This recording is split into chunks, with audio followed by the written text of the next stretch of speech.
మిగిలిన బకాయిలను చెల్లించే బాధ్యత మాది. ఒక పక్కన జీతాలు ఇచ్చుకుంటూ అంగన్వాడీ వర్కర్లు, ఆశా వర్కర్లు, బడులలో మధ్యాహ్నం భోజనం వండే వర్కర్స్ నుంచి ప్రతి వాళ్లకు ప్రతి నెల మొదటి తారీఖు నాడు జీతాలు ఇస్తూ నువ్వు నెత్తి మీద పెట్టిన కుంపటి 7 లక్షల కోట్ల అప్పుకు 27,000 కోట్ల రూపాయలు మెత్తి కట్టుకుంటూనే మా రైతుల పట్ల ప్రేమ ఉన్న మేము 150 రోజులు తిరిగే లోపలనే 7,500 కోట్ల రూపాయలు ప్రతి చివరి రైతు వరకు రైతు భరోసా పథకాన్ని అమలు చేస్తున్నాం. ఈ సన్నాసి సోయి లేకుండా వచ్చి కేసీఆర్ దిగిపోయిండు, రైతు భరోసా ఆగిపోయింది అంటాడు. వస్తావా నువ్వు? మే 9 తారీఖు నాడు అమరవీరుల స్తూపం ముందు చర్చ పెడతాం. అమరవీరుల స్తూపం సాక్షిగా ఈ రాష్ట్రంలో ఎవరికైనా ఏ రైతుకైనా, అది ఖమ్మం కావచ్చు, కొత్తగూడెం కావచ్చు, ఆదిలాబాద్ కావచ్చు, అలంపూర్ కావచ్చు, అచ్చంపేట కావచ్చు, కొడంగల్ కావచ్చు, లేకపోతే మదిర కావచ్చు, ఏ రైతుకైనా ఈ నెల 9 తారీఖు లోపల ఏ ఒక్క రైతుకైనా బకాయి ఉంటే నేను సవాలు చేస్తున్నా, అమరవీరుల స్తూపం ముందు ముక్కు నేలకు రాసి క్షమాపణ చెప్తా. ఒకవేళ అందరు రైతులకు రైతు భరోసా పథకంలో నిధులు వస్తే నీ ముక్కు నేలకు రాసి క్షమాపణ చెప్తావు ఆ చంద్రశేఖరరావు అని నేను అడుగుతున్నా. ఆయన సిగ్గులేనోడు, ముక్కు ఎట్లాగింత పొడుగుంది, రాసినా రాస్తాడు. ఏంటంటే రాస్తే కొంచెం అరిగితే పోయేదే ఉందిలే, ఇంత పెద్దగా ఉందని. అట్లాంటోడు ఈరోజు ఈ రాష్ట్రంలో మనకు ప్రధాన ప్రతిపక్ష నాయకుడు ఉన్నాడు. అది మన దురదృష్టం. ఇదే కాకుండా అల్లుడు రైతు రుణమాఫీ ఎప్పుడు చేస్తామని నేను ఆ సన్నాయోనికి చెప్పిన, 15 ఆగస్టు లోపల చేస్తారా భయ్, నువ్వు చేసిన అప్పులు కడుతున్నా, జర కూడా తీసుకోవాలి సంసారాన్ని కడతా అని. నువ్వు 15 ఆగస్టు లోపల చేస్తే నేను రాజీనామా చేస్తే సవాల్ అన్నాడు.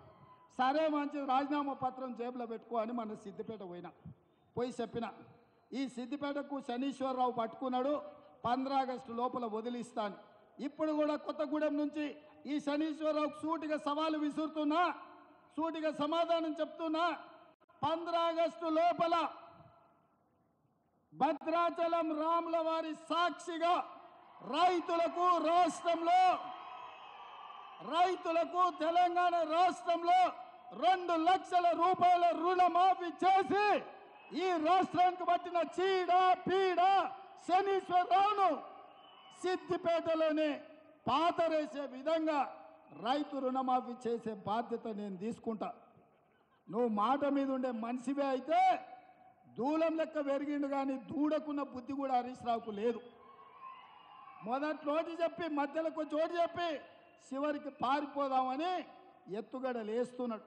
అందుకే తెలంగాణ రైతాంగానికి నేను మాట ఇస్తున్నా, 15 ఆగస్టు లోపల 2 లక్షల రూపాయల రైతు రుణమాఫీ చేసి మీ రుణం తీర్చుకునే బాధ్యత నాది, మా మిత్రుడు బట్టిది, మా మంత్రి తుమ్మల నాగేశ్వరరావు గారిది.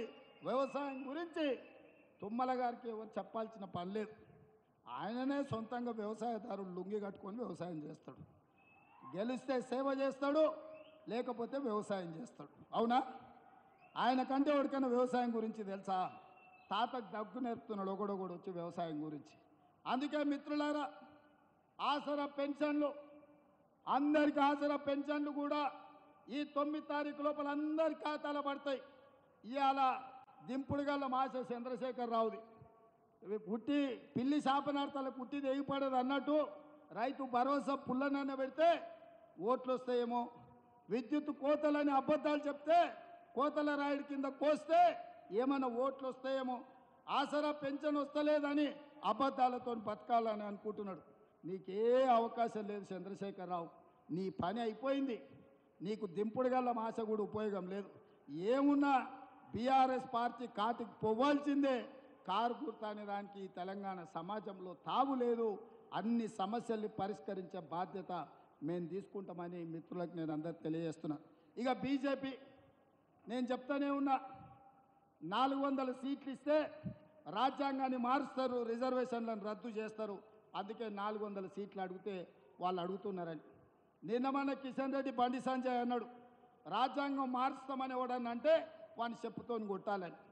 నేను ఇప్పుడు ఈ వేదిక మీద నుంచి బండి సంజయ్ కిషన్ రెడ్డి గారిని అడుగుతున్నా, భారతీయ జనతా పార్టీ జాతీయ ప్రధాన కార్యదర్శి దుష్యంత్ కుమార్ గౌతమ్ అనే వ్యక్తి మీ భారతీయ జనతా పార్టీ ప్రధాన కార్యదర్శి జాతీయ స్థాయిలో ప్రభుత్వం వచ్చిన వెంబడే రాజ్యాంగంలో ఉన్న ప్రియాంబుల్లోనే మార్పులు చేస్తాం, రాజ్యాంగాన్ని మారుస్తామని నిన్న ఇంటర్వ్యూ ఇచ్చిండు.